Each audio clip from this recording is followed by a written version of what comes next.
নাহমাদুহু ওয়া নুসাল্লি আলা রাসূলিহিল কারীম আউযু বিল্লাহি মিনাশ শাইতানির রাজীম বিসমিল্লাহির রহমানির রহিম। শুরু করছি নতুন একটি বই, একটি আদর্শবাদী দলের পতনের কারণ, তার থেকে বাঁচার উপায়। বইটি লিখেছেন আব্বাস আলী খান।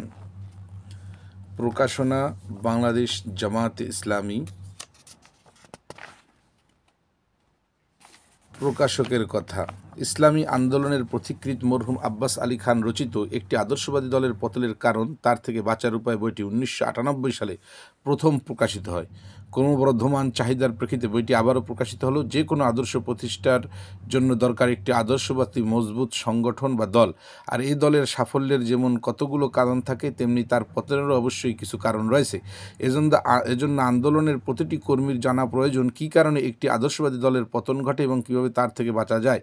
বইটিতে লেখক অত্যন্ত চমৎকারভাবে আদর্শবাদী দলের পতনের কারণ ও তার থেকে বাঁচার উপায়সমূহ বিস্তারিতভাবে বর্ণনা করেছেন। বাংলাদেশ জামায়াতে ইসলামী একটি আদর্শবাদী দল। বইটি দলের নেতাকর্মীদের একটি গাইড হিসেবে বিবেচিত হবে বলে আমরা আশা করছি। পরের পৃষ্ঠা সূচিপত্র। সূচিপত্রেতে পড়ার কিছু নাই। বইটি যে সকল বিষয়ে আলোচনা করা হয়েছে এর হেডলাইন এখানে দেয়া হয়েছে। এর পরবর্তী পৃষ্ঠা আদর্শবাদী দল, বিসমিল্লাহির রহমানির রহিম, পৃষ্ঠা 5 পড়ছি। আমি মাওলানা মোহাম্মদ ফয়সাল। সাবস্ক্রাইব করুন, লাইক করুন, শেয়ার করুন। পাশে থাকা বেল আইকনটি প্রেস করে রাখুন যাতে পরবর্তী বই আসার সাথে সাথে নোটিফিকেশন চলে যায় আপনাদের কাছে। আদর্শবাদী দল প্রতিষ্ঠিত সমাজ ব্যবস্থার সমূলে উৎপাটিত করে, তার স্থলে সম্পূর্ণ ভিন্ন করে এক সমাজ ব্যবস্থা প্রতিষ্ঠা করতে হলে একটি আদর্শ বেছে নিতে হয়। এর সাথে পৃথক চিন্তাধারাও থাকে। এই চিন্তা ও আদর্শের সাথে যারা সকল দিক দিয়ে একমত পোষণ করে তারা একটি দল গঠন করে। একে বলা হয় একটি আদর্শবাদী দল। এ দল ইসলামী হতে পারে, ইসলাম বিরোধীও হতে পারে। সমাজ বিপ্লবের জন্য সংগ্রামের পূর্বে সে আদর্শের ছাঁচে ব্যক্তি গঠন অবশ্যই করতে হয়। এই আদর্শ বাস্তবায়নকে তারা তাদের জীবনের লক্ষ্য মিশন হিসেবে গ্রহণ করে এবং তার জন্য তারা অকাতরে জীবন দিতে প্রস্তুত হয়। প্রতিপক্ষের শত নির্যাতন নিষ্পোষণ তাদেরকে কিছুতেই দমিত করতে পারে না। দলের নেতা ও কর্মীদের হতে হয় নির্ভীক, সাহসী ও ধৈর্যশীল। বিশেষ করে নেতাকে হতে হয় গতিশীল, দূরদর্শী, সমসাময়িক সকল সমস্যা সম্পর্কে পূর্ণ সচেতন এবং চরম সংকট মুহূর্তে সঠিক সিদ্ধান্ত গ্রহণকারী। দলের নেতৃত্ব নিয়ম শৃঙ্খলার অনুগত্য হবে সকলের জন্য অনিবার্য। যে কোনো আদর্শবাদী দলের মধ্যে উপরোক্ত গুণাবলী অবশ্যই থাকতে হবে। একটি ইসলামী দলের মধ্যে উপরোক্ত গুণাবলী ছাড়াও অতিরিক্ত আরও অনেক গুণাবলীর প্রয়োজন যা আল্লাহ তাদের মধ্যে দেখতে চান। এই দলের চরম ও পরম লক্ষ্য হলো আল্লাহর সন্তুষ্টি অর্জন, আর তা করতে হলে ইসলামী সমাজ ব্যবস্থা প্রতিষ্ঠার জন্য নিরলস সংগ্রাম করে যেতে হবে।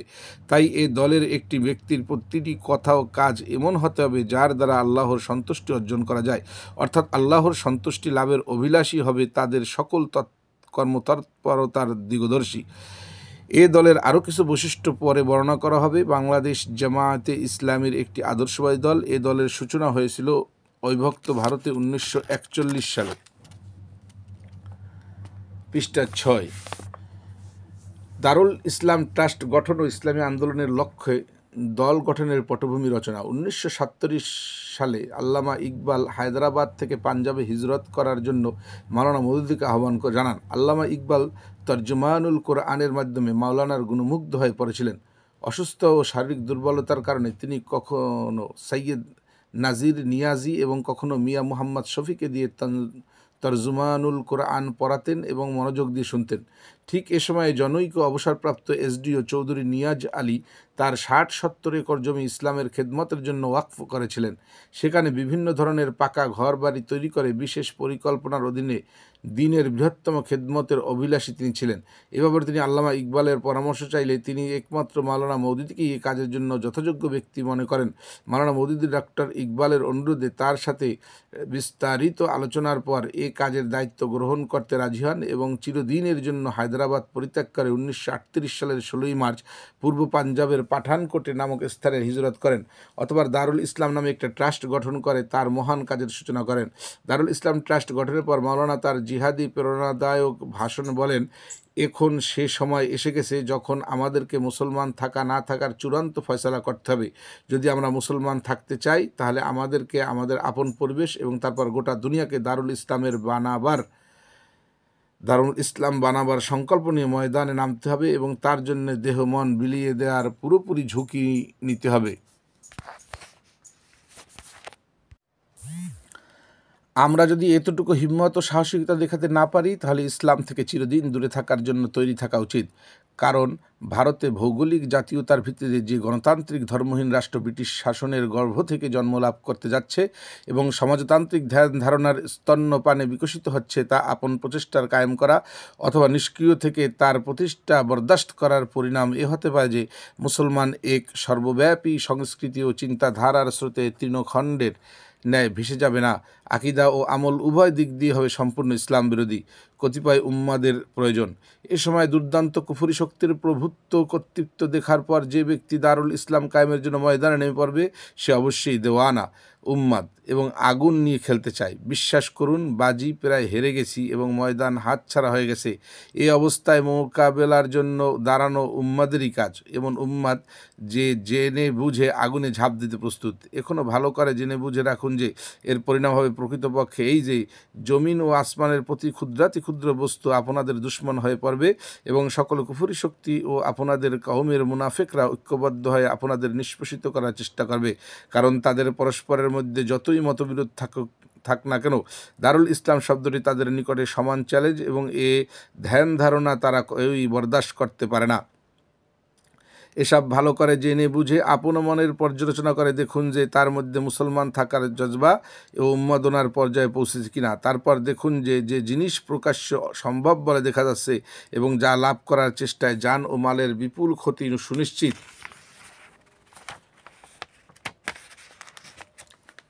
পৃষ্ঠা 8, তারপরও তা কুরবানি করতে প্রস্তুত কিনা। যাদের মধ্যে উন্মাদনা বিদ্যমান এবং যারা তাদের উদ্দেশ্য হাসিলের পথে ব্যর্থতার সহ মৃত্যুবরণ করাকে দুনিয়াবী সাফল্যের উপর অগ্রাধিকার দিতে প্রস্তুত, আমাদের প্রয়োজন শুধু তাদের এবং তারাই দারুল ইসলাম আন্দোলন পরিচালনা করতে সক্ষম। দারুল ইসলামী ট্রাস্ট ইসলামী আন্দোলনের লক্ষ্যে দল গঠনের পরিবেশ সৃষ্টি করতে থাকে এবং 1941 সালের আগস্ট মাসে মাওলানার অতীত 75 জন উম্মাদকে নিয়ে জামায়াতে ইসলামী প্রতিষ্ঠিত হয়। কালক্রমে এ জামায়াতের উত্তরসূরি বাংলাদেশ জামায়াতে ইসলামী। এ দলের পরিচয় দিতে গিয়ে এর প্রতিষ্ঠাতা আল্লামা সৈয়দ আবুল আলা মওদুদী রহমতুল্লাহ বলেন, এ দলের সদস্যদেরকে ইমানের দিক দিয়ে সুদৃঢ় ও অবিচল হতে হবে এবং আমলের দিক দিয়ে হতে হবে প্রশংসনীয় ও উচ্চমানের। কারণ তাদেরকে সভ্যতা, সংস্কৃতির ভ্রান্ত ব্যবস্থা ও রাজনীতির বিরুদ্ধে করজত বিদ্রোহ ঘোষণা করতে হবে এবং এ পথে পার্থিব কোরবানি থেকে শুরু করে কারাদণ্ড এমনকি ফাঁসিরও ঝুঁকি নিতে হতে পারে। জামাতের কাজ কি? জামাতের কাজ কি এ সম্পর্কে মওদুদী রহমতুল্লাহ বলেন, দুনিয়াতে জামাত ইসলামের জন্য করার যে কাজ রয়েছে সে সম্পর্কে কোনো সীমিত ধারণা পোষণ করবেন না। তার কাজের পরিধির মধ্যে রয়েছে পূর্ণ প্রসারতা সহ গোটা মানব জীবন ইসলামের সকল মানুষের জন্য এবং যেসব বস্তুর সাথে মানুষের সম্পর্ক ইসলামের সাথেও সেসবের সম্পর্ক রয়েছে।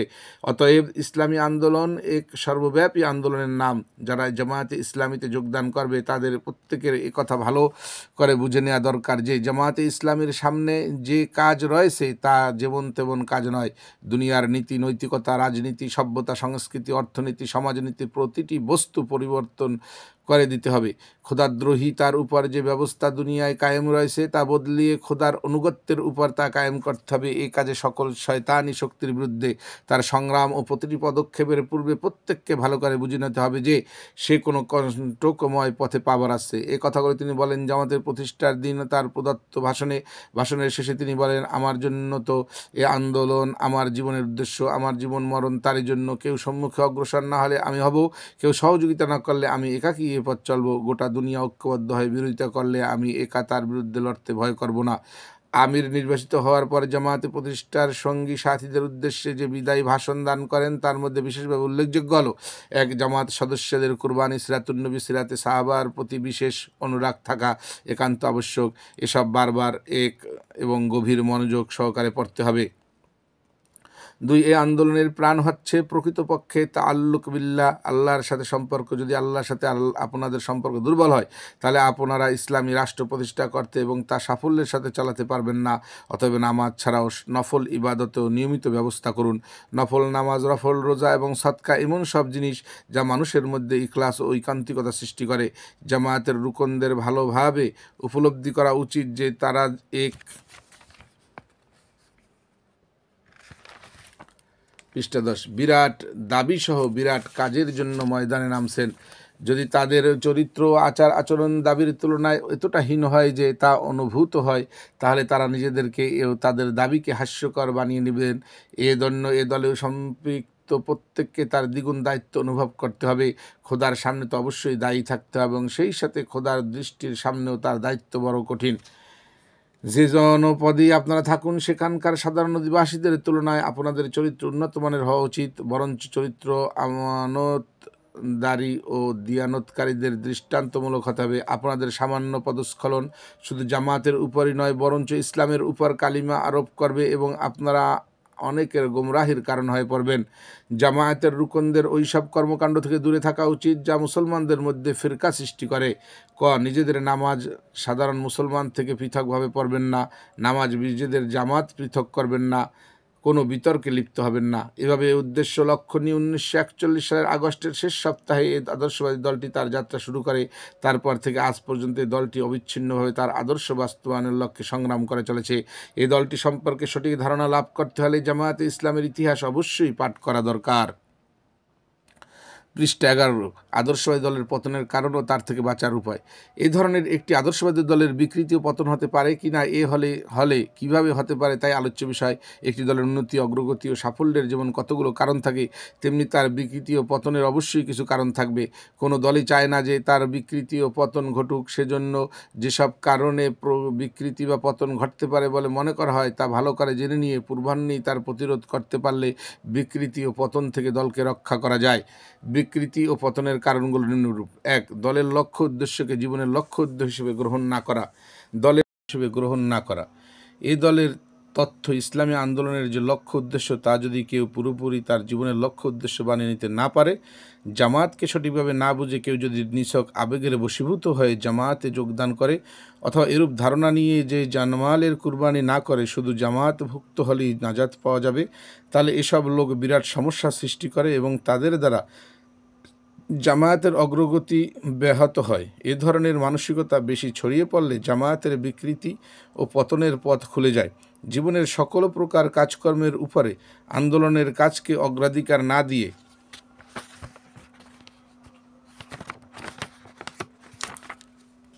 পৃষ্ঠা 12। ব্যক্তিগত, পারিবারিক অথবা বৈষয়িক স্বার্থকে আন্দোলনের উপর অগ্রাধিকার দিলে আন্দোলনের প্রাণশক্তি বিনষ্ট হয় এবং তার পতন রোধ করা কঠিন হয়ে পড়ে।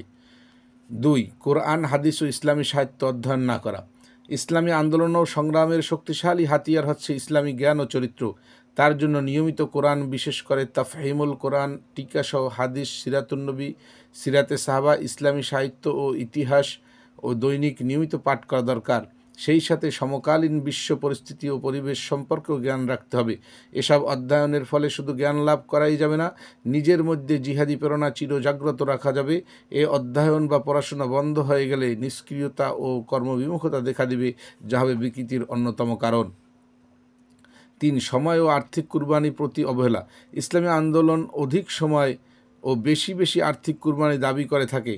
কোরআনে বলা হয়েছে, জান ও মাল দিয়ে জিহাদ করো। এ কুরবানি যদি না থাকে অথবা কুরবানির প্রেরণা কমতে থাকে, তাহলে আন্দোলনের অগ্রগতি বন্ধ হয়ে যাবে। এ কুরবানি বন্ধ হয়ে গেলে আল্লাহর সাহায্য বন্ধ হয়ে যায়। 4. দলীয় মূলনীতি মেনে না চলা। একটি আদর্শবাদী দলের অবশ্যই কিছু মূলনীতি থাকে যা দলের সদস্যদেরকে অবশ্যই মেনে চলতে হয়। এই মূলনীতি লঙ্ঘিত হতে থাকলে দলের বৈশিষ্ট্য নষ্ট হয় এবং তার বিকৃতি শুরু হয়ে যায়। কোথাও মূলনীতি লঙ্ঘিত হয়েছে বলে যদি জানা যায়, তাহলে সঙ্গে তা বন্ধ করতে হবে। পৃষ্ঠা 13। 5. ইনসাফ প্রতিষ্ঠা না করা। একত্রে বহু লোক বসবাস করতে গেলে বিভিন্ন বিষয়ে পারস্পরিক পার্থক্য হওয়া স্বাভাবিক। তার ফলে একজন আরেকজনের প্রতি অন্যায় আচরণ করতে পারে। এমন অবস্থায় ইসলামের নীতি হলো উভয়ের বক্তব্য শোনার পর ইনসাফপূর্ণ বিচার ফয়সালা করে দেয়া। একটি ইসলামী দলের জনশক্তির মধ্যেও এমন ঘটনা ঘটতে পারে। তাছাড়া এই দলে বিভিন্ন ক্ষেত্রে ইনসাফ প্রতিষ্ঠা অনিবার্য হয়ে পড়ে। স্বজনপ্রীতি, পক্ষপাতিত্ব অথবা আঞ্চলিকতার কারণে ইনসাফ করতে ব্যর্থ হলে দলের বৈশিষ্ট্য নষ্ট হয়ে যায় এবং পতনের পথ খুলে যায়। 6. ভ্রাতৃত্ববোধের অভাব। একটি ইসলামী আদর্শবাদের দলের বৈশিষ্ট্য এই যে দলের সদস্যগণ ইসলামের গভীর ভ্রাতৃত্ব বন্ধনে আবদ্ধ হবে এবং এভাবে তারা হবে সীসা ঢালা একটা প্রাচীরের মতো, যাতে করে বাতিল শক্তির মোকাবেলা করতে পারে। ও এ ভ্রাতৃত্ববোধের অভাবে পারস্পরিক সম্পর্কের অবনতি ঘটলে অথবা তা শিথিল হলে দলের প্রাসাদও ভেঙে পড়তে পারে। 7 নিম্নলিখিত কারণে পারস্পরিক সম্পর্ক বিনষ্ট হয়।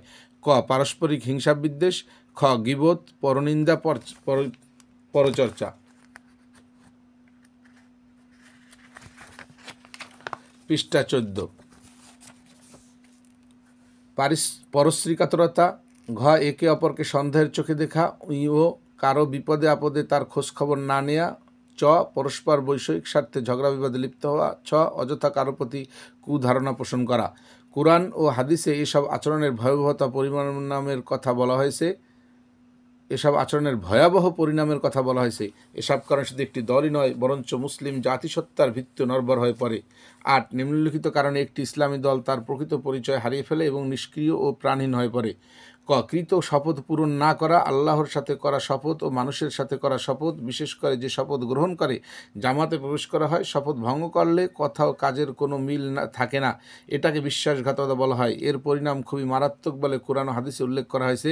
ওয়াদা ভঙ্গকারীকে দিন বহির্ভূত বলা হয়েছে। খ নিয়মিত দাওয়াতি কাজ না করা। দাওয়াতি কাজের উদ্দেশ্য হচ্ছে বেশি বেশি লোককে ইসলামী দলভুক্ত করা। যত বেশি সংখ্যক লোক ইসলামী দলভুক্ত হবে, ইসলামের সপক্ষে তত বেশি জনমত সৃষ্টি হবে। ইসলামের সপক্ষে ব্যাপক জনমত সৃষ্টি না হলে ইসলামী সমাজ প্রতিষ্ঠা কী করে হবে?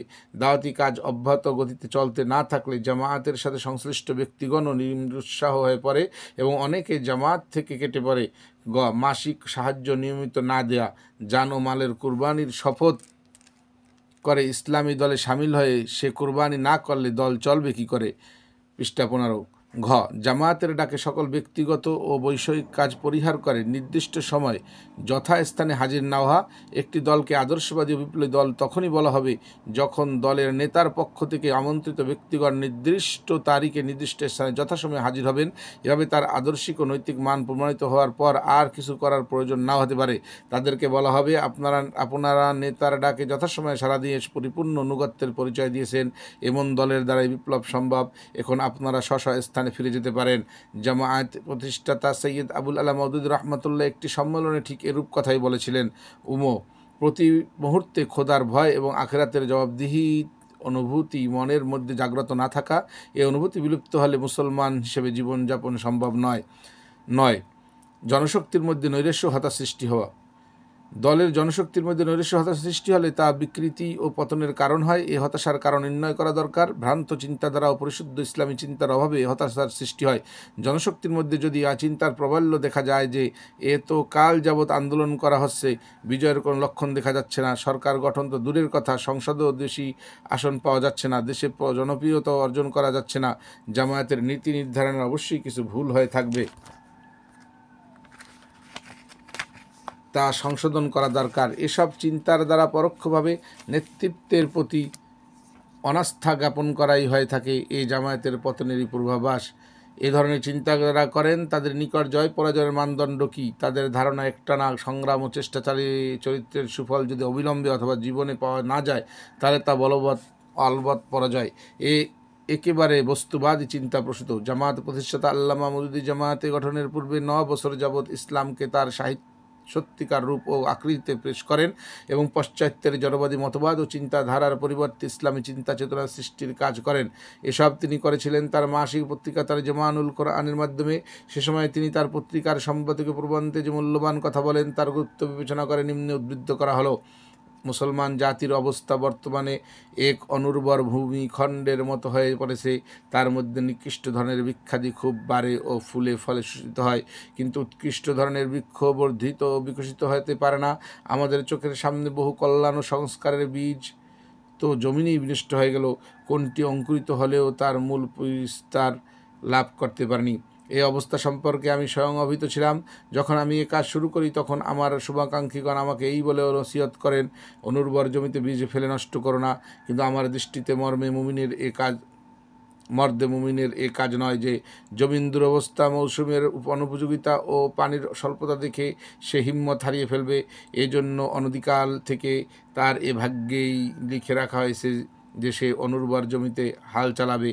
তার অনুর্বরতা ও চাষের অনুপযোগিতার বিরুদ্ধে লড়াই করলে আপন গায়ের ঘাম দিয়ে এবং সম্ভব হলে তাজা খুন দিয়ে তাকে সিক্ত করতে হবে এবং ফলাফলের পরোয়া না করে বীজ বপন করতে হবে।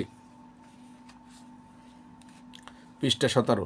যদি জমি তার প্রচেষ্টায় সিক্ত উর্বর হয় তাহলে সাফল্য নিশ্চিত, কিন্তু সে যদি অনুৎপাদনশীল জমিতে সারা জীবন নিষ্ফল পরিশ্রম করে থাকে এবং অবশেষে একদিনে কাজেই জীবন দিয়ে দেয়, তথাপি প্রকৃতপক্ষে সে বিফলকাম নয়। তার জন্য সাফল্য কি কম যে যে কাজ সে ফরজ মনে করত তার জন্য সে জীবনের শেষ মুহূর্ত পর্যন্ত অটল ছিল এবং ব্যর্থতা তাকে তার কর্তব্য পালন থেকে বিরত রাখতে পারেনি। তারজমুল কোরআন, মুহররম 1986 নদী। নিষ্ফল পরিশ্রমের পরও যদি হতাশা না হয়ে সে তার কর্তব্য কর্মে অবিচল থাকে তাহলেও তার পূর্ণ পুরস্কার আখিরাতে দেওয়া হবে।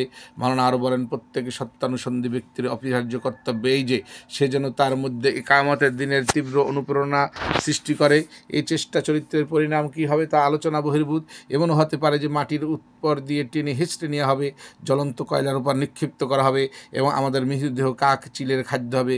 কিন্তু এ ব্যর্থতা কোনো ব্যর্থ নয়, ব্যর্থতার কোনো আশঙ্কা অথবা নিশ্চয়তা আমাদেরকে সে দাবি থেকে মুক্তি দান করবে না যা আমাদেরকে যে কোনো মূল্যে যে কোনো অবস্থায় পালন করতে হবে। জামাত ইসলামের কার্যবরণী 3য় খণ্ড। আসলে আমাদের দায়িত্ব হবে ইসলামী বিপ্লবের জন্য সর্বাত্মক চেষ্টা ও সংগ্রাম করা। বিপ্লব করে দেখানো নয়। সংগ্রাম করতে গিয়ে যদি আমরা আদর্শিক দিক দিয়ে ভুল করি তাহলে তার জন্য অবশ্যই আমাদেরকে দায়ী হতে হবে।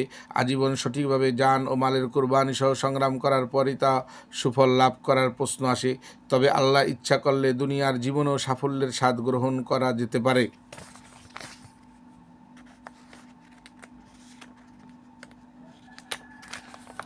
পৃষ্ঠা 18। নিজের জীবনেই যারা সুফল না দেখে হতাশাগ্রস্ত হয় তাদের চিন্তা ত্রুটিপূর্ণ ও এই ধরনের চিন্তা ও হতাশা দলের বিকৃতি পতন ডেকে আনে। নেতৃত্বের অভিলাষ। ইসলামী আন্দোলনে তথা দলে যোগদান করতে হবে একেবারে নিঃস্বার্থভাবে নিছক আল্লাহর সন্তুষ্টি অর্জনের লক্ষ্যে। নেতৃত্বের অভিলাষ পোষণ করে যোগদান করলে তা করা হয় ব্যক্তি স্বার্থের জন্য। এরপর দিনের কোনো খিদমত সম্ভব নয়। তাই কোনো পদপ্রার্থী হওয়ায় ইসলামী নিষিদ্ধ জামায়াতের অভ্যন্তরে নির্বাচনে কেউ প্রার্থী হতে পারে না। প্রার্থী হওয়ার প্রবণতা যদি কারোর মধ্যে দেখা যায় এবং নেতা নির্বাচিত হওয়ার জন্য আকারে ইঙ্গিতে কিছু চেষ্টা তদবির করে অথবা তার পক্ষে গোপন প্রচারণা চালানো হয় তাহলে তাকে নেতৃত্বের অযোগ্যই মনে করা হয়। এই প্রবণতা অঙ্কুরে বিনষ্ট করতে না পারলে চরম সাংগঠনিক সমস্যা সৃষ্টি হয়। এ সমস্যা জামায়াতের বিকৃতির পথ খুলে দেয়। 11 অর্থ সম্পদের প্রতি লালসা। বস্তুবাদী মানসিকতা বা অর্থের লালসা একটি ইসলামী দলের জন্য মারাত্মক। অর্থের লালসা মানুষকে চরম ও নৈতিক অধপতনে নিমজ্জিত করে। বিশেষ করে আন্দোলনের দায়িত্বশীল বায়তুল মালের অর্থ আত্মসাৎ করলে সেজন্য আন্দোলনের বুকেই ছুরিকাঘাত করল। অর্থলিপ্সা আত্মসাৎ ছাড়াও মানুষকে নানান অবৈধ পন্থা অবলম্বন করতে বাধ্য করে। তখন তার মধ্যে তার আর খোদা ভীতি ও আখেরাতে জবাবদিহির কোনো অনুভূতি বিদ্যমান থাকে না। আমানতের জন্য আখেরাতে জবাবদিহি এবং খেয়ানতের ভয়াবহ পরিণতি সম্পর্কে অনুভূতি সদ্য জাগ্রত থাকলে আমানত খেয়ানত সম্ভব নয়। একটি ইসলামী দলে খেয়ানত শুরু হলে সে দল আর টিকে থাকতে পারে না। সেজন্য প্রত্যেক মাসের বাইতুল মালের হিসাব মাসিক বৈঠকে পেশ করা উচিত। পৃষ্ঠা 19। 12 জীবনমান উন্নত করার প্রবণতা। জীবনমান উন্নত করার প্রবণতা ইসলামী জামায়াতের আদর্শের পরিপন্থী। জীবনের মান স্ট্যান্ডার্ড বাড়াতে হলে অবৈধ পন্থা অবলম্বন করতে হয় এবং এর লক্ষ্য হয় আখেরাত বা খোদামুখী, না হয় দুনিয়ামুখী হওয়া। ইসলামী আন্দোলনের পথে এ সবচেয়ে বড় বাধা। 13 সহজ সরল জীবনযাপন না করা। সহজ সরল ও সাদামাটা জীবনযাপনের পরিবর্তে বিলাসী জীবনযাপন সংগ্রামী জীবনের সাথে সাংঘর্ষিক। সেজন্য তার নিরুৎসাহিত করা হয়েছে। তার অর্থ এই নয় যে সামর্থ্য থাকা সত্ত্বেও ছিন্ন ও তালি দেওয়া পোশাক পরিধান করতে হবে এবং অতি নিম্নমানের আহার করতে হবে। জীবনযাপনের জন্য প্রয়োজনের অতিরিক্ত ব্যয় না করে মিতব্যয়ী হওয়া উচিত। প্রথম যুগের ইসলামী মনীষীগণ দৃষ্টান্তমূলক সহজ সরল জীবনযাপন করতেন। দেখা যায় ভাগ্যক্রমে কোনো দরিদ্রের সন্তান সহকারী চাকুরি পেলে অথবা সংসদ সদস্য কিংবা মন্ত্রী হওয়ার সুযোগ পেলে তার জীবনের মান হঠাৎ বহুগুণে বেড়ে যায়। ফলে বিভিন্ন অবৈধ পন্থা অবলম্বন করে ইসলামী আন্দোলনের কোনো সদস্য এ ধরনের সুযোগ পেলে তার নিজেকে ইসলামের মডেল হিসেবে পেশ করা উচিত।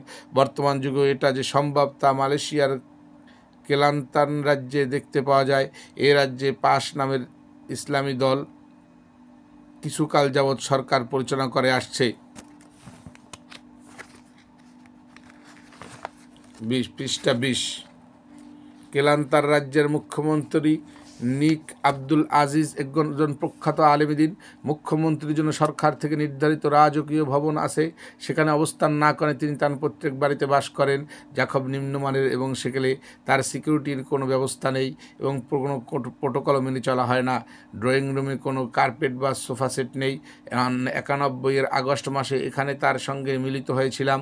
তিনি মুখ্যমন্ত্রী হিসেবে যা বেতন পান তার শতকরা 60 ভাগ রাজ্যের রাজস্ব খাতে জমা দেন, বেশিরভাগ ইসলামী দলের বাইতুল মালে দান করেন এবং 20 ভাগ নিজের জন্য ব্যয় করেন। মুখ্যমন্ত্রীর রাজকীয় ভবনে তিনি না থাকলেও আমাদের মতো মেহমানকে সেখানে থাকতে দেওয়া হয়। তার আচরণ ও জীবনযাপন খিলাফতে রাশেদার স্বর্ণ যুগের কথা স্মরণ করিয়ে দেয়। ইসলামী আন্দোলনের দায়িত্বশীলগণ নিজেদেরকে এমন ক্ষেত্রে ইসলামের মডেল হিসেবে পেশ করতে না পারলে আন্দোলনের ভাবমূর্তি ক্ষুণ্ণ হয়। নামাজের মাধ্যমে আল্লাহর সাথে গভীর সম্পর্ক স্থাপন। পূর্বে বলা হয় যে ইসলামী আন্দোলনের প্রাণ হচ্ছে তাআল্লুক বিল্লাহ, আল্লাহর সাথে সম্পর্ক স্থাপন। যে কাজ করতে গিয়ে পদে পদে জীবনের ঝুঁকি নেওয়ার প্রয়োজন হতে পারে, আল্লাহর সাথে সম্পর্ক স্থাপনের উপর হলো তার প্রতি মুহূর্তে স্মরণ করা, প্রভু হিসেবে তাকে স্মরণ এবং বান্দা হিসেবে তার হুকুম পালন। তাকে স্মরণ রাখার এবং সম্পর্ক গভীর করার সর্বোত্তম উপায় নামাজ। সে নামাজ সত্যিকার নামাজ হতে হবে, আল্লাহর মনোভূত হতে হবে। নামাজি প্রত্যেক রাকাতে 6 বার মুখ দিয়ে উচ্চারণ করে আল্লাহু আকবার, আল্লাহ সর্বশ্রেষ্ঠ। একথা যদি নামাজের অন্তরের কথা হয়, অবশ্যই তা অন্তরের কথাই হতে হবে। তাহলে পৃষ্ঠা 21, সবচেয়ে শক্তিশালী যে মহান সত্তা তার সাথে সম্পর্ক সৃষ্টি ও নিবিড় হলে সে তার প্রিয় বান্দার মধ্যে গণ্য হবে এবং আল্লাহ তাকে ডেকে বলবেন, আমার প্রিয় বান্দাদের মধ্যে সামিল হয়ে যাও এবং তারপর জান্নাতে প্রবেশ করো। কারণ নামাজের মতো না হলে সে ইসলামী আন্দোলনের সঠিক ভূমিকা পালন করতে পারবে না। ইসলামী আন্দোলনের বিকৃতির পথ থেকে রক্ষা করতে হলে নামাজ সর্বাঙ্গীন সুন্দর করার চেষ্টা করতে হবে। এ বিষয়ে মাওলানা মওদুদী হেদায়াত বইখানা থেকে শিক্ষা গ্রহণ করা যেতে পারে। এক ব্যক্তির নামাজ সঠিক হলে তার যাবতীয় আচরণ সঠিক হবে। তাকে জানতে হবে নবী সাল্লাল্লাহু আলাইহি ওয়াসাল্লাম ও তার সাহাবীগণ কিভাবে নামাজ পড়তেন। একজন মুসলমানকে সকল ইবাদতের মধ্যে নামাজের প্রতি সর্বাধিক গুরুত্ব দিতে হবে, কারণ আল্লাহর উপর ঈমান আনার পরে নামাজের ফরজ হয়ে যায়। মক্কি জীবনের সূচনায় নামাজ ফরজ করা হয়েছে। যদি কেউ এমন কথা বলেন যে নামাজ ফরজ হয় মক্কি জীবনের শেষ, এখন সকল ফরজের বড় ফরজ ইকামতের দিন, তাহলে একটা ভ্রান্ত ধারণা পেশ করা হবে এবং নামাজের গুরুত্ব খুবই খর্ব করা হবে। অথচ আখিরাতে সর্বপ্রথম পরীক্ষা নামাজের নেওয়া হবে। তাফহিমুল কোরআন ও সিরাতে সরওয়ারে আলম পড়লে উপরোক্ত ভুল ধারণা দূর হবে। তাফহিমুল কোরআনে সূরা দাহরের 25 থেকে 26 আয়ের অর্থ ও টিকা দ্রষ্টব্য। সিরাতে সরওয়ারে আলমের 2য় খণ্ড 143 পৃষ্ঠার নবুয়াতের পর প্রথম ফরজ নামাজ শিরোনামে বলা হয়েছে। তাবারি বলেন, ইসলামী শরিয়াতে প্রথম যে জিনিস ফরজ করা হয় তা নামাজ। ইবনে হিশাম মুহাম্মদ বিন ইসহাকের বরাত দিয়ে হযরত আয়েশা রাদিয়াল্লাহু এর বর্ণনা উদ্বুদ্ধ করেন যে সর্বপ্রথম রাসূলুল্লাহ সাল্লাল্লাহু আলাইহি ওয়াসাল্লামের প্রতি যে জিনিস ফরজ করা হয় তা নামাজ। পৃষ্ঠা 22, ইবনে ইসহাকের মতে এক সময় হুজুর সাল্লাল্লাহু আলাইহি ওয়াসাল্লাম মক্কার উচ্চ অংশে অবস্থান করছিলেন। এমন সময় হযরত জিবরিল আলাইহিস সালাম অতি সুন্দর আকৃতি এবং সুবাসিত দেহে তার সামনে আত্মপ্রকাশ করেন এবং বলেন, হে মুহাম্মদ সাল্লাল্লাহু আলাইহি ওয়াসাল্লাম, আল্লাহ আপনাকে সালাম দিয়ে এই কথা বলেছেন, আপনি জিন ও মানুষের প্রতি আমার রসুল, এজন্য আপনি তাদেরকে লা ইলাহা ইল্লাল্লাহর দাওয়াত দিন। তারপর হযরত জিবরিল মাটিতে পায়ের আঘাত করলে এক ফোয়ারা সৃষ্টি হয়। তিনি অজু করেন যাতে হুজুর সাল্লাল্লাহু আলাইহি ওয়াসাল্লাম নামাজের জন্য পাক হওয়ার পদ্ধতি শিক্ষা করতে পারেন। তিনি বলেন, আপনি অজু করুন। তারপর জিবরিল রাসূল পাক সাল্লাল্লাহু আলাইহি ওয়াসাল্লামের সঙ্গে 4 সিজদার সাথে 2 রাকাত নামাজ পড়েন। তারপর রাসূল সাল্লাল্লাহু আলাইহি ওয়াসাল্লাম হযরত খাদিজাকে রাদিয়াল্লাহু ওখানে নিয়ে আসেন, অজু করান এবং 2 রাকাত নামাজ তার সাথে পড়েন। ইবনে হিশাম, ইবনে জারির ও ইবনে কাসির এই ঘটনা বর্ণনা করেন। ইমাম আহমদ ইবনে মাজাহ ও তাবারানি আওসাতে উসামা বিন জায়েদ রাদিয়াল্লাহু থেকে বর্ণিত থেকে এবং তিনি তার পিতা জায়েদ বিন হারেসা রাদিয়াল্লাহু থেকে এ বর্ণনা উদ্বৃত্ত করেন যে রাসূল সাল্লাল্লাহু আলাইহি ওয়াসাল্লামের উপর ওহী নাজিল হওয়ার পর প্রথম কাজ এ হলো যে জিবরিল আলাইহিস সালাম তাকে ওযু করার নিয়ম শিক্ষা দেন। তারপর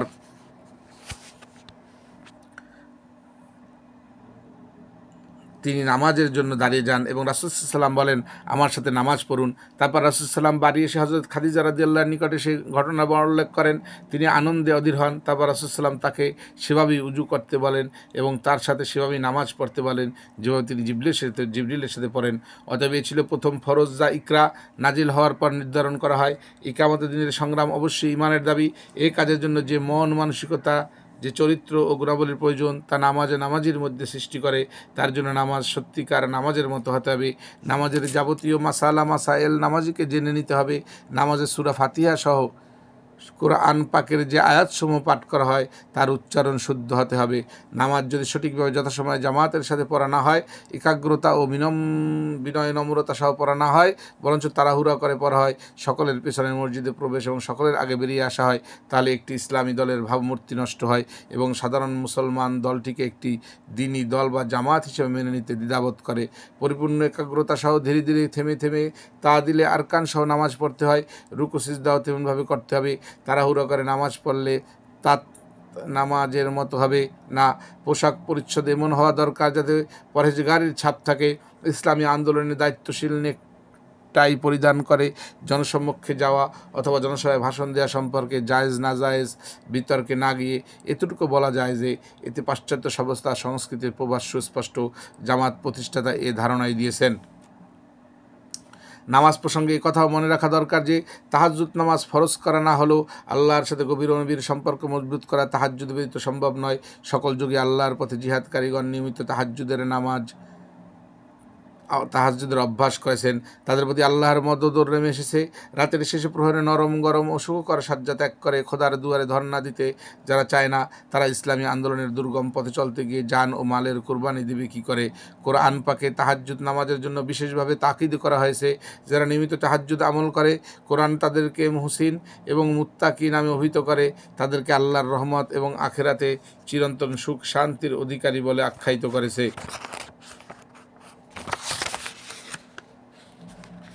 পৃষ্ঠা 24 কোরআনে বলা হয়েছে আউযু বিল্লাহি মিনাশ শাইতানির রাজিম বিসমিল্লাহির রহমানির রহিম আখিযিনা মা আতাহুম রাব্বুহুম ইন্নাহুম কানু ক্বাবলা যালিকা মুহসিনিন কানু কলিলাম মানাল লাইলি মা ইয়াহজাউন ওয়া বিল আসহারি হুম ইস্তাগফিরুন।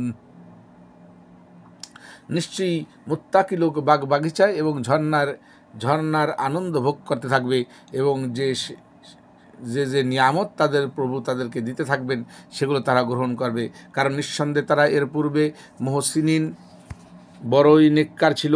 তারা রাতের খুব কম অংশই ঘুমাতো এবং শেষ রাতে ইস্তেগফার করত, কেঁদে কেঁদে আল্লাহর মাগফিরাত চাইতো।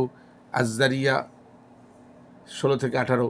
এসব লোকদেরকে আল্লাহ তার প্রিয় বান্দা বলেছেন এবং নেকি ও ইমানদারের সাক্ষ্য দিয়েছেন। সুবহানাল্লাহ। আল্লাহর বিসমিল্লাহির রহমানির রহিম ওয়া ইবাদুর রহমান ওয়াল্লাযীনা ইয়াবিতুনা লিরাব্বিহিম সুজ্জাদাও ওয়া কিয়ামা। আল্লাহর প্রতিবান্দা তারা, আল্লাহর প্রিয়বান তারা, যা তাদের রবের দরবারে সিজদা করে এবং দাঁড়িয়ে থেকে রাত কাটিয়ে দেয়। আল ফুরকান 63-64। অন্য এক আছে বিসমিল্লাহির রহমানির রহিম ওয়াস-সাবিরিনা ওয়াস-সাদিকিনা ওয়াল কানিতিনা ওয়াল মুনফিকিনা ওয়াল মুস্তাগফিরিনা বিল আসহার। এসব অগ্নি পরীক্ষার অটল সত্যের অনুসারী, পরম অনুগত, আল্লাহর পথে মাল উৎসর্গকারী এবং রাতের শেষ প্রহরে আল্লাহর কাছে ভুল ত্রুটির জন্য ক্ষমা প্রার্থী। আলী ইমরান 17। তাহাজ্জুদের ফজিলত সম্পর্কে বহু কথা হাদিসে পাওয়া যায়। হযরত আব্দুল্লাহ বিন সালামা রাদিয়াল্লাহু বলেন, হুজুর সাল্লাল্লাহু আলাইহি ওয়াসাল্লাম যখন মদিনায় তাশরিফ আনেন তখন প্রথম যে কথাগুলো তার পক্ষে পাক জবান থেকে শুনি তা হলো, পৃষ্ঠা 25, হে লোকগণ, ইসলামের তাবলীগ করো, মানুষকে আহার দান করো, আত্মীয়তা অটুট রাখো, আর যখন মানুষ রাতে ঘুমিয়ে থাকবে তখন তোমরা রাতে নামাজ পড়তে থাকবে, তাহলে তোমরা নিরাপদে ভেসতে যাবে। হাকিম, তিরমিজি, ইবনে মাজাহ। হযরত সালমান ফারসি রাদিয়াল্লাহু বলেন, নবী সাল্লাল্লাহু আলাইহি ওয়াসাল্লাম বলেছেন, তাহাজ্জুদ নামাজের নিয়মিত ব্যবস্থা করো, এ হচ্ছে নেক লোকের স্বভাব, এ তোমাদেরকে আল্লাহর নিকটবর্তী করে দেবে, গুনাহগুলো মিটিয়ে দেবে, গুনাহ থেকে বাঁচিয়ে রাখবে এবং শরীর থেকে রোগ দূর করবে। আর এক সময় হুজুর সাল্লাল্লাহু আলাইহি ওয়াসাল্লাম বলেন, ফরজ নামাজগুলোর পরে সবচেয়ে উৎকৃষ্ট নামাজ হলো রাতে পড়া তাহাজ্জুদ নামাজ। মুসলিম, আহমদ। এমনি আরও অনেক নফল নামাজ ও রোজার উল্লেখ হাদিসে পাওয়া যায়।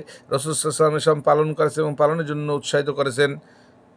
রাসূল সাল্লাল্লাহু আলাইহি ওয়াসাল্লাম বলেন, মান সামা রমাদান সুম্মা আতবাআহু সিত্তাম মিন শাওয়ালিন কানা কাসিয়ামিন দাহারি কুল্লিহি।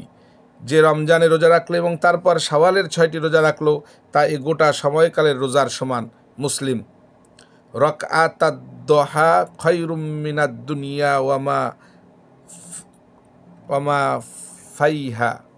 ফিহা। চাষতের 2 রাকাত নামাজ দুনিয়া ও তন্মধ্যে সব কিছু থেকে উৎকৃষ্ট। মুসলিম। অতিরিক্ত জিকির আজকার। 15। কিছু লোক আছেন যারা ইসলামের 5 রুকনের সাথে কিছু জিকির আজকার করা কি ইসলাম মনে করেন। এটা যেমন ভ্রান্ত ধারণা প্রসূত, পৃষ্ঠা 26, তেমনি জিকির আজকার একেবারে পরিহার করাও সঠিক নয়। যেসব মসনুন জিকির আজকার নবী পাকের হাদিস থেকে প্রণীত, তা অবহেলা করা যায় না, তাও আল্লাহর সাথে সম্পর্ক বাড়াতে সহায়ক হয়। 16। আল্লাহর সন্তুষ্টি অর্জন। ইসলামী আন্দোলনের পরম লক্ষ্য আল্লাহর সন্তুষ্টি লাভ। এই সন্তুষ্টি লাভের প্রেরণা স্তিমিত হলে আন্দোলনের পতন ত্বরান্বিত করবে, কারণ এতে আন্দোলন একটি আত্মাহীন দেহে পরিণত হয়। অতএব এই প্রেরণা অক্ষুণ্ণ রাখাই যথেষ্ট হবে না, বরঞ্চ ক্রমশ তা বাড়াতে হবে। প্রতিটি কথা ও কাজ, সকল তৎপরতা, চলাফেরা, অপরের সাথে বন্ধুত্ব বা বৈরভাব পোষণ, লেনদেন, জীবিকা অর্জন, আন্দোলনের সকল কাজকর্মে একত্রে খোদার সন্তুষ্টি লাভের জন্য হচ্ছে কিনা তা খতিয়ে দেখা এবং এর প্রেরণা কিতাবে বর্ধিত করা যায় তার আপ্রাণ চেষ্টা করা। এ ব্যাপারে কাতর কণ্ঠে খোদার মদত চাওয়া। খোদার সন্তুষ্টি লাভের প্রেরণা যদি দুনিয়া ও পৃথিবীতে পরিবর্তিত হয়, তাহলে আন্দোলনের পতন অনিবার্য হয়ে পড়ে। 17। আত্মসমালোচনা মুহসাবায়ে নফস। ওই সমষ্টিক সমালোচনা একটি আদর্শবাদী দলকে বিকৃতি ও পতন থেকে রক্ষা করতে সাহায্য করে। অবশ্য অপরের সমালোচনা করা বা সংশোধনের জন্য ভুল ধরিয়ে দেওয়ার ইসলামী নীতি পদ্ধতি আছে। সেই নীতি পদ্ধতি অনুযায়ী সমালোচনা করতে হবে। সমালোচনার নিয়ত পবিত্র হতে হবে। উদ্দেশ্য সমালোচিত ব্যক্তিকে হেয় ও অপমানিত করা নয়, বরঞ্চ তার ভুল ধরিয়ে দিয়ে খোদার পথে চলাতে সাহায্য করা, অর্থাৎ ইসলামী নীতি পদ্ধতি অনুযায়ী এবং সৎ নিয়তে যদি করা না হয়, তাহলে ব্যক্তি চরিত্রে বিকৃতি শুরু হওয়ার প্রবল আশঙ্কা থাকে। শয়তান সর্বদা মানুষকে পথভ্রষ্ট করার জন্য তার পেছনে লেগে থাকে। সে শয়তানের ফাঁদে পা দিয়ে বিপদগামী হচ্ছে কিনা তার জন্য প্রতিদিন নিয়মিত আত্মসমালোচনা করতে হবে। ইসলামের দৃষ্টিতে তার মধ্যে ত্রুটি ধরা পড়লে, পৃষ্ঠা 27, সঙ্গে সঙ্গে তওবা করে যে ত্রুটি সংশোধন করা উচিত। অনেক সময় নিজের ভুল ত্রুটি নিজে ধরা যায় না, এজন্য অন্য কোনো দিনী ভাইকে ভুল ধরিয়ে দেওয়ার জন্য অনুরোধ করা উচিত। পৃষ্ঠা 18, ক্রোধ দমন করা। পৃষ্ঠা 27, 18 নম্বর, ক্রোধ দমন করা। ক্রোধ দমন করতে না পারলে সংগঠন তা বিশৃঙ্খলতার সৃষ্টি করে। কারো কোনো আচরণে ক্রোধের সঞ্চার হওয়া স্বাভাবিক, কিন্তু তাকওয়ার দাবি হচ্ছে তা প্রকাশ না করে দমিত করে রাখা। ক্রোধ দমন করতে না পারলে মুখ দিয়ে কিছু অশালীন কথা, গালি অথবা রূঢ় কথা বেরিয়ে যেতে পারে, ফলে সম্পর্কের অবনতি হয়, মনোমালিন্য সৃষ্টি হয় এবং যার প্রতি রাগ প্রকাশ করা হয় সে প্রতিশোধ নেওয়ার সুযোগ তালাশ করতে থাকে। ইসলামী জামায়াতের জন্য এই আচরণ অত্যন্ত ক্ষতিকর। কোরআন পাকে বলা হয়েছে, বিসমিল্লাহির রহমানির রহিম, ওয়াল কাযিমিনাল গায়যা ওয়াল আফিনা আনিন নাস আল্লাহু ইউহিব্বুল মুহসিনিন। খোদাবের লোকদের গুণ এই যে তারা ক্রোধ হজম করে এবং অন্যের সহকর্মীদের অপরাধ মাফ করে দেয়। এসব নেককার লোকদেরকে আল্লাহ ভালোবাসেন। সূরা আলে ইমরান 134। সহকর্মীদের প্রতি রাগ ও রূঢ় আচরণ করলে তারা দূরে সরে যায় এবং এভাবে সংগঠনে ভাঙ্গন সৃষ্টি হয়। এ সম্পর্কে আল্লাহ তাআলা বিসমিল্লাহির রহমানির রহিম, ফাবিমা রাহমাতিম মিনাল্লাহি লিনতা লাহুম ওয়ালাউ কুনতা ফাজ্জান গলিজাল কলবি লানফাদ্দু মিন হাওলিকা ফাআফু আনহুম ওয়াস্তাগফির লাহুম ওয়াশাউবিরহুম ফিল আমর। হে নবী, পৃষ্ঠা 28, হে নবী, এটি আল্লাহর বড় অনুগ্রহ যে তুমি এসব লোকের জন্য খুবই নম্র স্বভাবের হয়েছো। নতুবা তুমি যদি উগ্র স্বভাব ও পাষাণ হৃদয়ের অধিকারী হতে, তাহলে এসব লোক সাহাবিগণ তোমার চারপাশ থেকে দূরে সরে যেত। অতএব তাদের দোষত্রুটি অপরাধ মাফ করে দাও, তাদের জন্য মাগফিরাতের দোয়া করো এবং দ্বীনি আন্দোলনের কাজকর্মে তাদের সাথে পরামর্শ করো। আলে ইমরান 159। ইসলামী আন্দোলনের দায়িত্বশীলদের কাজ হবে লোকদের মন জয় করা, কাছে টানা দূরে ঠেলা দেওয়া নয়। এমন করতে ব্যর্থ হলে দলে ভাঙ্গন সৃষ্টির আশঙ্কা থাকে। আন্দোলনের সাথে সম্পৃক্ত সকলের এবং বিশেষ করে নেতৃস্থানীয় ও দায়িত্বশীলদের নম্র, ভদ্র, উদার, ক্ষমাশীল না হলে তা আন্দোলনের জন্য ভয়ানক সমস্যা সৃষ্টি করে। এটাকেই নৈতিক বিকৃতি বলা যেতে পারে। 19 মৌলিক বিষয়ে ঐক্যমত পোষক। কোনো একটি দল নীতিগত প্রশ্নে ঐক্যের অভাব হলে এবং তা দূর করতে না পারলে সে ভাঙ্গনের সম্মুখীন হয়। অবশ্য প্রত্যেক ব্যক্তির স্বাধীনভাবে চিন্তা করার এবং স্বাধীন মতামত প্রকাশ করার পূর্ণ অধিকার আছে, কিন্তু মৌলিক প্রশ্নে সকলে একমত না হলে কোনো দলই গঠন করা যায় না।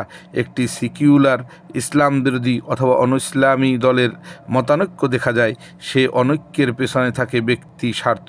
কিন্তু একটি ইসলামী দলের আদর্শিক ও আধ্যাত্মিক দিক এমন স্বাতন্ত্র্য ও বৈশিষ্ট্যের অধিকারী যে সেখানে মৌলিক বিষয়ে মতানৈক্যের কোনো কারণ না থাকারই কথা, কারণ এখানে কারো ব্যক্তি স্বার্থের কোনো প্রশ্নই থাকতে পারে না।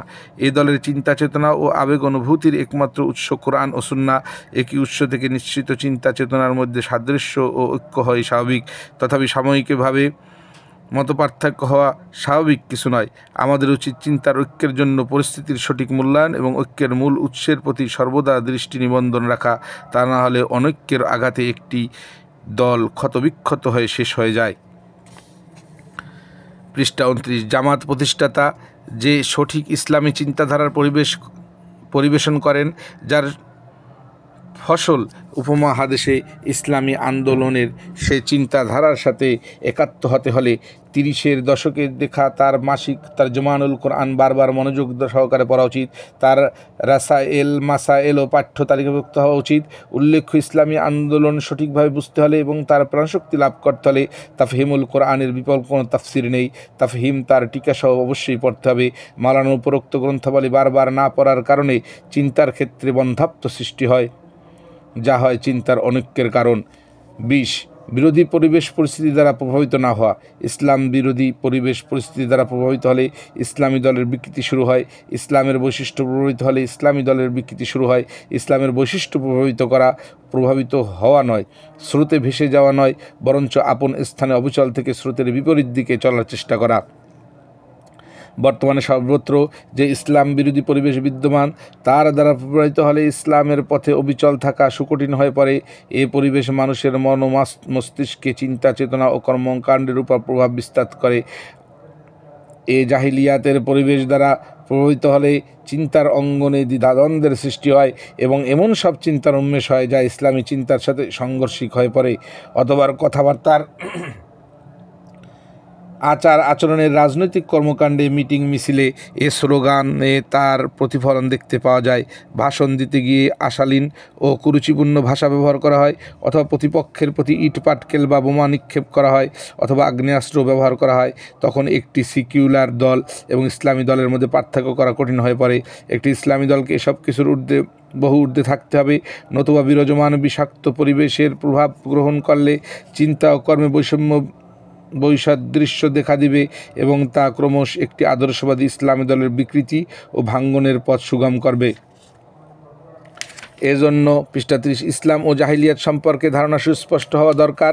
ইসলাম ও জাহিলিয়াতের চিরন্তন দ্বন্দ্ব গ্রন্থখানি পড়া যেতে পারে। আধুনিক জড়বাদী সভ্যতা জীবনের সকল ক্ষেত্রে পুরুষের পাশাপাশি নারীকে দাঁড় করিয়ে দিয়েছে।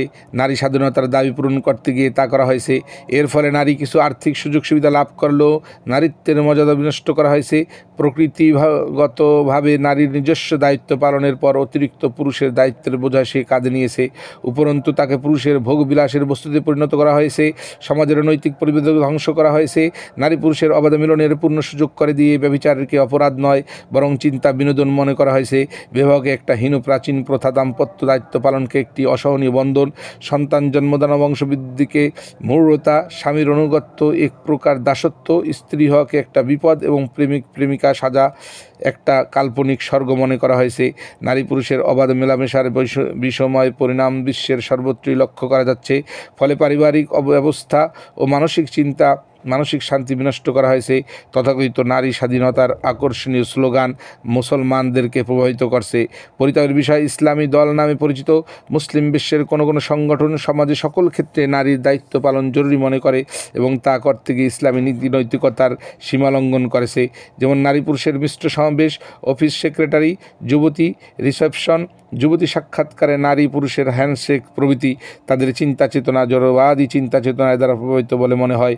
প্রকৃতপক্ষে ইসলামী আন্দোলন জাহিলিয়াত দ্বারা প্রভাবিত হওয়ার বস্তু নয়। সত্যিকার ইসলামী আন্দোলন নারী পুরুষের মিশ্র সমাবেশ অথবা উভয়ের কর্মক্ষেত্র এক হওয়াকে কিছুতেই মেনে নিতে পারে না।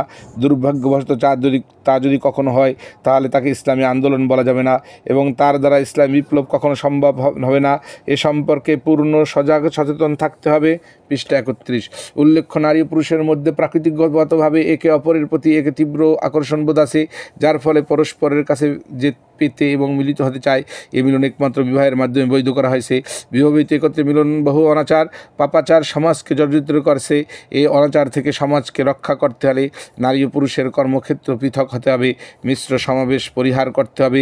নতুবা পাশ্চাত্যের নারী সমাজের অতি আধুনিকতার অনুকরণ করতে গিয়ে ইসলামের মৌল আদর্শ থেকে বিচ্যুত হয়ে পড়ার প্রবল আশঙ্কা রয়েছে। ইসলামী আন্দোলন তার স্বাভাবিক গতিতেই চলতে থাকবে। আন্দোলনকারীদের মন মস্তিষ্ক স্বভাব চরিত্র যখন পরিপূর্ণ ইসলামী হবে এবং তাদের প্রতি এই রূঢ় আস্থা পোষণ করা যাবে যে দেশ পরিচালনার দায়িত্ব তাদের উপর অর্পিত হলে তারা ক্ষমতার অপব্যবহার করবে না, দিনের খেদমতের সাথে নিজেদের খেদমত শুরু করবে না, তখন আল্লাহ তাদেরকে দেশ পরিচালনার দায়িত্ব দেবেন। তার পূর্বে অগ্নি পরীক্ষার মাধ্যমে তাদেরকে নির্ভরযোগ্যতার প্রমাণ পেশ করতে হবে। আল্লাহ কারণ এক আমল বিনষ্ট হতে দেন না। দেশ পরিচালনার যোগ্যতা ও গুণাবলী অর্জন করলে আল্লাহ তখন তাদের উপর সেই দায়িত্ব অর্পণ করতে বিলম্ব করবেন না। 21 নেতৃত্বের দুর্বলতা। একটি দলের বিকৃতি ও পতনের আরেকটি প্রধান কারণ নেতৃবৃন্দের দুর্বলতা। দুর্বল নেতৃত্ব একটি দলকে তার সঠিক মানের উপর স্থিতিশীল রাখতে পারে না। এই দুর্বলতা কয়েক প্রকারের হতে পারে, যেমন ইসলামী জ্ঞান ও নৈতিক চরিত্রের দুর্বলতা, ব্যক্তিত্বের দুর্বলতা, সকলকে নিয়ে কাজ করার যোগ্যতার অভাব, যথাসময়ে সঠিক সিদ্ধান্ত গ্রহণে অক্ষমতা। অর্থাৎ এক কথায়, নেতৃত্ব দানের জন্য যেসব গুণাবলীর একান্ত প্রয়োজন তার অভাব হলে দল সঠিক পথে চলতে পারে না। জামাতে ইসলামের নেতৃত্ব কয়েক স্তরে বিভক্ত: কেন্দ্র, জেলা, পৌরসভা, থানা ও ইউনিয়ন। প্রত্যেক স্তরে সে স্তরের মান অনুযায়ী নেতৃত্ব হতে হবে। সকল স্তরে নেতৃত্ব উন্নত মানের হলে দলের মানও উন্নত হবে। পৃষ্ঠা 32। নেতৃত্বের প্রধানতম গুণ হচ্ছে সকলকে সমান চোখে দেখা, সকলের প্রতি সমানভাবে ইনসাফ করা, কাউকে আপন এবং কাউকে পর মনে করা নয়, কাউকে বেশি আস্থাভাজন কাউকে কম মনে করা, তদনুযায়ী আচরণ করা নেতৃত্বের কাজ নয়। মরহুম সৈয়দ মওদুদির সাথে বহুবার একান্তে দেখা করেছি। প্রতিবার তার আচরণে মনে হয়েছে যে তিনি আমাকে বোধ হয় সবচেয়ে বেশি ভালোবাসেন। যে ব্যক্তি এভাবে একান্তে তার সঙ্গে সাক্ষাৎ করেছেন তিনিও এরকমই মনে করেছেন। এ ছিল তার মহান নেতৃত্বের বৈশিষ্ট্য। নেতৃত্ব এই ধরনের হওয়া উচিত যেন কেউ তার আচরণ নাখোশ না হয়। জামায়াতে ইসলামের ঐতিহ্য এই যে সংগঠনের প্রতিটি ব্যক্তির প্রতি তীক্ষ্ণ দৃষ্টি রাখা। কারো মধ্যে নৈতিক আদর্শিক ও সাংগঠনিক বিকৃতি দেখা দিলে তাকে প্রথমেই তো নির্দিষ্ট সময়ের মধ্যে সংশোধনের সুযোগ দেয়া এবং সংশোধন না হলে তাকে সংগঠন থেকে বহিষ্কার করা হয়। ব্যক্তি ও নেতা পর্যায়ে একই রকম পদক্ষেপ দলকে বিকৃতি থেকে রক্ষা করা এবং এক সর্বোৎকৃষ্ট পদক্ষেপ। আসলে ব্যক্তি সমষ্টি নিয়ে একটি দল, ব্যক্তি ভালো হলেই দল ভালো হয় এবং ব্যক্তি মন্দ হলেই দল মন্দ হয়। সেজন্য একটি দলের ব্যক্তি গঠনের উপর সর্বাধিক গুরুত্ব দেওয়া যেতে থাকে। আখেরাতে আল্লাহ তাআলার দরবারে প্রতিটি মানুষকে ব্যক্তিগতভাবে আপন কৃতকর্মের জবাবদিহি করতে হবে। অতএব একটি দলের ব্যক্তিবর্গ বিকৃত থেকে বেঁচে থাকতে পারলে দলটিও বিকৃতি ও পতন থেকে রক্ষা পাবে। ভালোভাবে যাচাই না করে কাঙ্ক্ষিত মানের চরিত্র তৈরি হয়নি এমন কোনো ব্যক্তিকে দল সদস্য করে নিলে অথবা ফিতনা সৃষ্টিকারী মহলের কেউ দুঃস্থতা ভালো মানুষ সেজে জামায়াতে অনুপ্রবেশ করার সুযোগ পেলে তারা জামায়াতের ভাবমূর্তি নষ্ট করার চেষ্টা করে। তাই এ ব্যাপারে কঠোর সাবধানতা অবলম্বন করা প্রয়োজন। এমন ব্যক্তির চরিত্র গঠনের জন্য নিম্নোক্ত পন্থায় চেষ্টা করা উচিত। পৃষ্ঠা 33। কুরআন ও হাদিসের জ্ঞান, তদনুযায়ী চরিত্র গঠন এবং এর সাথে সিরাতুন নবী ও সিরাতে সাহাবায়ে অধ্যয়ন করা উচিত। তাফহিমুল কোরআন অবশ্যই পাঠ্য তালিকায় ভুক্ত হতে হবে। প্রতি মুহূর্তে আল্লাহর স্মরণ ও ভয় এবং আখিরাতের জবাবদিহির অনুভূতি, ইবলিস শয়তান ও নফল শয়তানের নফস শয়তানের বিরুদ্ধে সর্বদা সংগ্রামরত থাকা এবং কাতর কণ্ঠে আল্লাহর সাহায্য প্রার্থী হওয়া। শুধু নিজের চেষ্টায় খোদার পথে চলা সম্ভব নয়, তার পথে চলতে হলে তার সাহায্য ব্যতীত চলা কিছুতেই সম্ভব নয়। সেজন্য কাতর কণ্ঠে তার দায়ার ভিখারি হতে হবে। প্রতি মুহূর্তে খোদার ভয়, তার স্মরণ এবং আখিরাতে জবাবদিহির ভিত্তিতে যাবতীয় মানবীয় গুণাবলীর ভূষিত হওয়ার জন্য নামাজ অপেক্ষা উৎকৃষ্টতর পন্থা আর কিছু নেই। নামাজ খোদার দরবারে বান্দাহর অশ্রুকাতর একটি দোয়াও। এ সম্পর্কে পূর্বে উল্লেখ করা হয়েছে। 22 নেতৃত্বের প্রতি অনাস্থা আন্দোলনের পতন ডেকে আনে।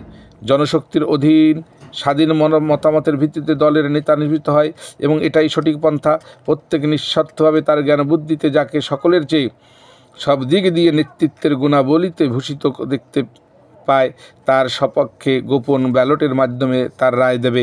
সর্বাধিক রায় যার সপক্ষে হবে তাকে নির্বাচিত বলে ঘোষণা করা হয়। এরপর কেউ তার বিপক্ষে রায় দিয়ে থাকলেও ইসলামী নীতি অনুযায়ী তাকেই নেতা বলে মেনে নিতে হবে। তা না করে কেউ যদি তার সমর্থিত ব্যক্তির জন্য গোপন তৎপরতা চালায়, তাহলে আন্দোলনের সাথে তার বিশ্বাসঘাতকতাই করা হয়। আন্দোলনের সাথে সম্পৃক্ত থাকার তার আর কোনো অধিকার থাকবে না। এমন ব্যক্তিকে যদি প্রমাণসহ খুঁজে বের করা যায়, তাহলে তাকে দল থেকে বহিষ্কার করা অপরিহার্য হয়ে পড়ে। এ ধরনের লোকের দ্বারা দলের মধ্যে দল সৃষ্টি করা হয় এবং দলে ভাঙন ধরানো হয়। এ ব্যক্তি বিশ্বাসঘাতকতা করল। এ ধরনের মানসিকতা অঙ্কুরে বিনষ্ট করতে না পারলে জামায়াতের পতন ঠেকানো যাবে না। পৃষ্ঠা 34। 23 সমস্যার ত্বরিত ও সঠিক সমাধান। দলের বিকৃতি ও পতনের আরেকটি কারণ হলো সংগঠনের মধ্যে কোনো সমস্যার সৃষ্টি হলে তার সঙ্গে সঙ্গেই তার সমাধান না করা। যেমন কর্মীদের মধ্যে কারো অন্যায় আচরণের কারণে মতবিরোধ সৃষ্টি হলে এবং তার ফলে পরস্পর বিরোধী দুটি দলে জামায়াত বিভক্ত হলে অতি সত্বর তার সমাধান করা দরকার। প্রয়োজনে 2-3 জনের একটি টিম ঘটনাস্থলে প্রেরণ করা দরকার। উভয় পক্ষকে স্বাধীনভাবে তাদের বক্তব্য পেশ করতে দিতে হবে। তদন্তকারী দলের বা দলের নেতার আচরণ পুলিশ কর্মকর্তাদের মতো কখনোই হওয়া উচিত নয়। তারা ধমক দিয়ে ভয় দেখিয়ে সত্যকে চাপিয়ে রাখতে চান, কিন্তু একটি ইসলামী দলের উচিত প্রকৃত সত্য উদ্ঘাটন করা, তারপর পক্ষপাতিত্বের ঊর্ধ্বে থেকে ইনসাফপূর্ণ সমাধান করতে হবে।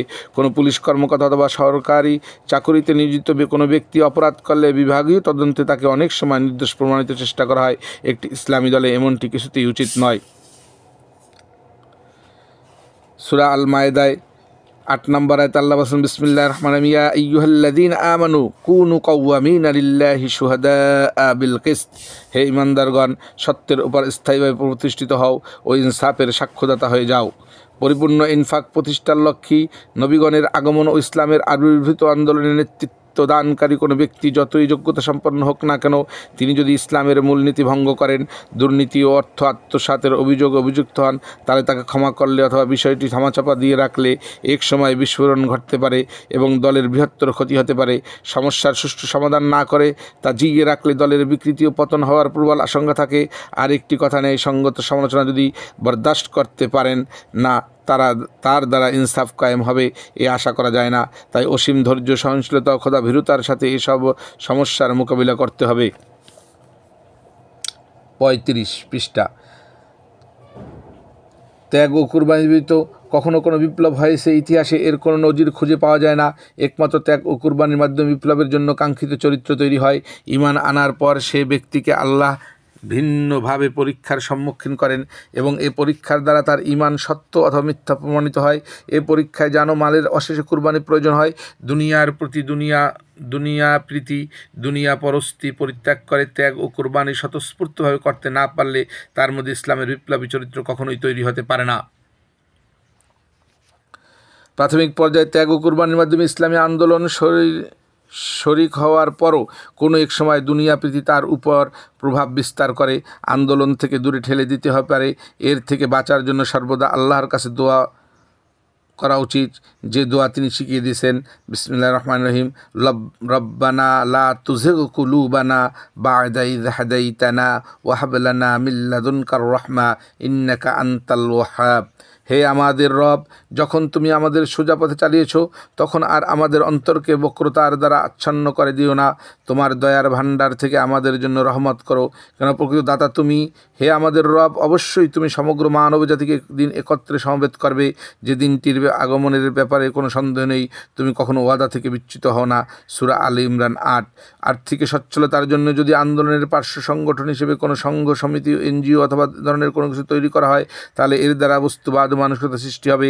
অর্থের প্রলোভনে দলে দলে মানুষ এসবে যোগদান করবে, তাদের মধ্যে ত্যাগ ও কুরবানির জজবা সৃষ্টি হবে না। এসব সংগঠন আন্দোলনের সহায়তা না হয়ে ক্ষতিকর হবে, তা অবশ্যই আন্দোলনের পতন ডেকে আনবে। পৃষ্ঠা 36। আন্দোলনকে অর্থকারী প্রতিষ্ঠানে পরিণত করার প্রস্তাব অতীতে কয়েকবার কেন্দ্রীয় রুকুন সম্মেলনে প্রত্যাখ্যান করা হয়েছে। ইসলামী আন্দোলনে যোগদান করতে হলে ত্যাগ ও কুরবানির প্রেরণাসহ অর্থনৈতিক সুযোগ সুবিধা লাভের জন্য নয়। অনেক ব্যবসায়ী আন্দোলনে যোগদান করার পর তাদের ব্যবসা চরমভাবে ক্ষতিগ্রস্ত হয়েছে, অনেকের ব্যবসা নষ্ট হয়েছে। এসব তারা হাসি মুখে বরণ করে আন্দোলনের সাথে নিবিড়ভাবে সম্পৃক্ত করেছেন। তাদের পক্ষে আল্লাহর সন্তুষ্টি লাভ সম্ভব।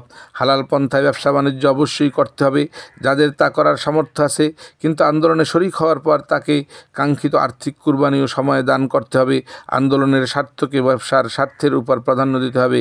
কেউ দুনিয়ায় ধন দৌলত ও সুখ শান্তি চাইলে আল্লাহ তাকে তা কিছু পরিমাণ দেন, কিন্তু আখেরাতে তার পাওনা কিছুই থাকে না। আর যারা আখেরাতের সুখী জীবন কামনা করে, আল্লাহ তাদেরকে তা দেন এবং দুনিয়াতেও কিছু পরিমাণে দেন। যারা ইখলাসের সাথে ইসলামী আন্দোলনে যোগদান করতে চান, তাদের ভালোভাবে চিন্তা ভাবনা করে জীবনের সঠিক লক্ষ্য স্থির করা উচিত।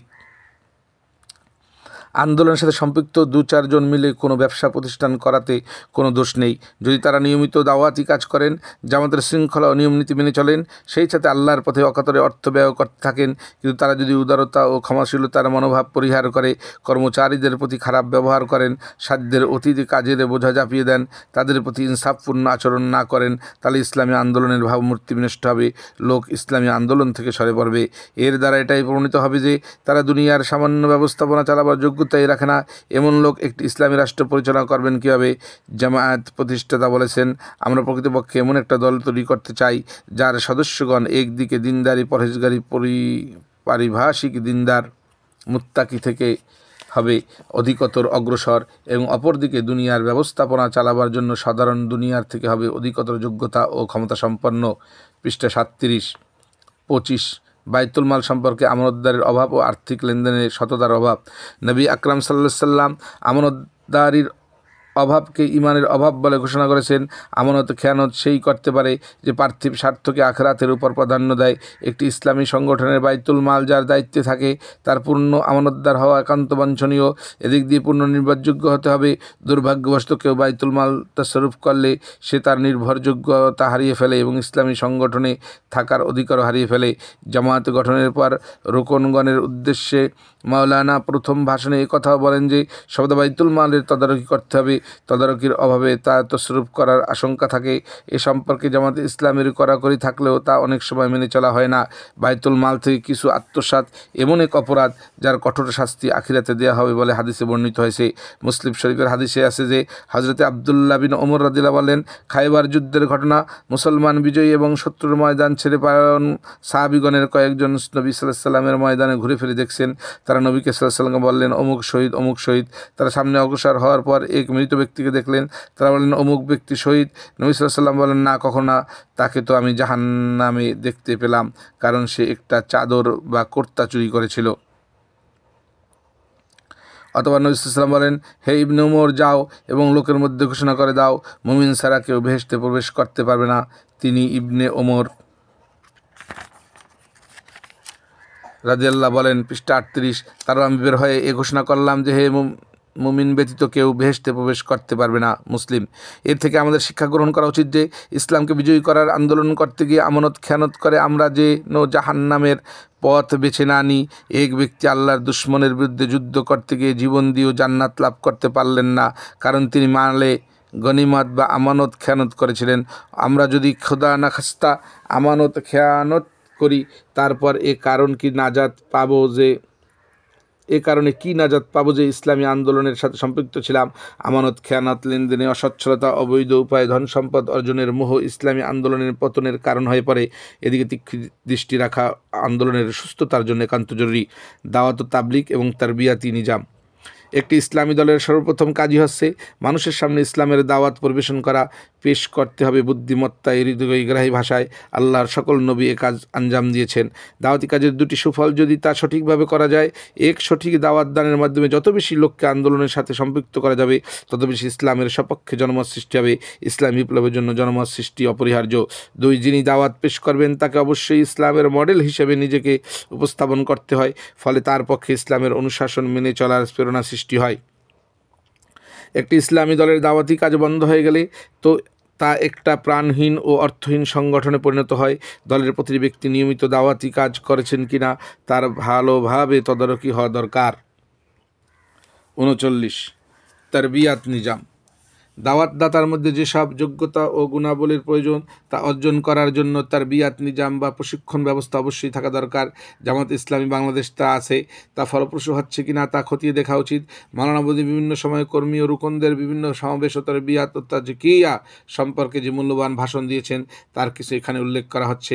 মাওলানা কর্মীদের জন্য এটা অতি আবশ্যক বলে গণ্য করেন যে তাদেরকে প্রথমত 4টি গুণের অধিকারী হতে হবে। 1, ইসলামের সঠিক উপলব্ধি। 2, ইসলামের উপর পাকাপোক্ত ঈমান। 3, কথা ও কাজের মধ্যে পূর্ণ সামঞ্জস্য। 4, দিনকে জীবনের উদ্দেশ্য হিসেবে গ্রহণ করা। কর্মীদের মধ্যে সামাজিকভাবে যে সব গুণগুলি প্রয়োজন তা হলো ভ্রাতৃত্ব, ভালোবাসা, পারস্পরিক পরামর্শের ভিত্তিতে কাজ করা, নিয়ম শৃঙ্খলা পুরোপুরি মেনে চলা, সংশোধনের নিয়তে সমালোচনা করা। পূর্ণতা দানকারী গুণাবলী বা সাফল্যের চাবিকাঠি: 1, আল্লাহর সাথে গভীর সম্পর্ক, তার সন্তুষ্টির জন্য কাজ করা, আখিরাতের জবাবদিহিতার স্মরণ রাখা। 2, 3, চরিত্র মাধুর্য। 4, ধৈর্য। 5, প্রজ্ঞা। পৃষ্ঠা 40। তারবিয়াত পড়ছে মাওলানা মোহাম্মদ ফয়সাল। সাবস্ক্রাইব করুন, লাইক করুন, শেয়ার করুন, পাশে থাকা বেল আইকনটি প্রেস করে রাখুন যাতে নতুন ভিডিও আসার সাথে সাথে নোটিফিকেশন চলে যায় আপনাদের কাছে। তারবিয়াত ও তাজকিয়া বিষয়ক নিম্নলিখিত সাহিত্যগুলো কর্মীদের অধ্যয়ন করা উচিত। তা 1, তাওরিক আওর কারমুল, তাওরিক আওর কারকুন মাওলানা মওদুদি। ইন্তেকাব ও তারতিব মাওলানা খলিল আহমদ হামিদি। এগন্ত বিভিন্ন সময় মাওলানা মওদুদির প্রদত্ত ভাষণের সংকলন। তামির সিরাতকে লাওয়াজেম নাইম সিদ্দিকী। তাজকিয়া-এ নফস মাওলানা আমিন আহসান ইসলাহি। ইসলাম আপসে কিয়া চাহতা হ্যায় সৈয়দ হামিদ আলী। আপনি ইসলাহ আপ নাইম সিদ্দিকী। ইসলাম এক নিজামি तरबियत मौलाना इनामुर रहमान खान। तहरीक इस्लामी में खुर्रम मुराद। बाहामी ताल्लुकात खुर्रम मुराद। প্রথম ও অষ্টম বইখানির বাংলা অনুবাদ হয়েছে, বাকিগুলো কর্মীদের পাঠ্য তালিকায় থাকা উচিত। অনুষ্ঠিত শিক্ষা শিবিরগুলোতে কর্মীদের মধ্যে এসব বাস্তব প্রতিফলনের অনুশীলন হওয়া উচিত। বাস্তব অত্র প্রবন্ধে যা কিছু বলা হলো তা একটি আদর্শবাদী ইসলামী আন্দোলন তার সম্ভাব্য বিকৃতি ও পতন থেকে রক্ষা করার জন্য কিছু পরামর্শ। ওইতে যেসব কারণে এই ধরনের দলের পতন হয়েছে তার অভিজ্ঞতার আলোকে এই পরামর্শ পেশ করা হয়েছে। পতনের অন্যতম কারণ হলো নিয়মিত দিনী সাহিত্য পড়াশোনা বন্ধ হয়ে যাওয়া, তাফহিমুল কোরআন, সিরাতে সারোয়ারে আলম, রাসায়েল ও মাসায়েল এবং মাওলানা মওদুদি সাহিত্যাবলী পাঠের অভাবে চিন্তার ক্ষেত্রে বন্ধাত্ব দেখা দেয়। জনশক্তির মধ্যে ঐক্যের অভাব ঘটে। নৈরাশ্য, অবসাদ, ক্লান্তি, আন্দোলন বিমুখতা ও নিষ্ক্রিয়তা এসে যায়। পড়াশোনা বন্ধ হলেই এমনটি হয়ে জাগে। আল্লাহর দিন প্রতিষ্ঠার লক্ষ্যে আন্দোলনে শরিক সকলকে সিরাতুল মুস্তাকিম অটল থেকে সঠিকভাবে নিজ দায়িত্ব পালনের তৌফিক আল্লাহ তাআলা দান করুন। আমিন। ওয়া আখিরু দাওয়ানা আলহামদুলিল্লাহি রাব্বিল আলামিন। সম্মানিত শ্রোতাবৃন্দ, একটি আদর্শবাদী দলের পতনের কারণ ও তার থেকে বাঁচার উপায় বইটি এখানে শেষ করছি। আমার জন্য দোয়া করবেন যাতে পরবর্তী বইগুলোর ভিডিও আপনাদের সামনে পেশ করতে পারি। লাইক করুন, শেয়ার করুন, সাবস্ক্রাইব করুন যাতে অন্য অন্য ভাইয়েরা এই বইখানি শুনতে পারে এবং এর সওয়াবের ভাগী আপনিও হতে পারেন। পাশাপাশি বেল আইকনটি প্রেস করে রাখুন যাতে নতুন ভিডিও আপলোড হওয়ার সাথে সাথে নোটিফিকেশন চলে যায় আপনাদের কাছে। আপনাদের সহযোগিতা আমার একান্ত কাম্য।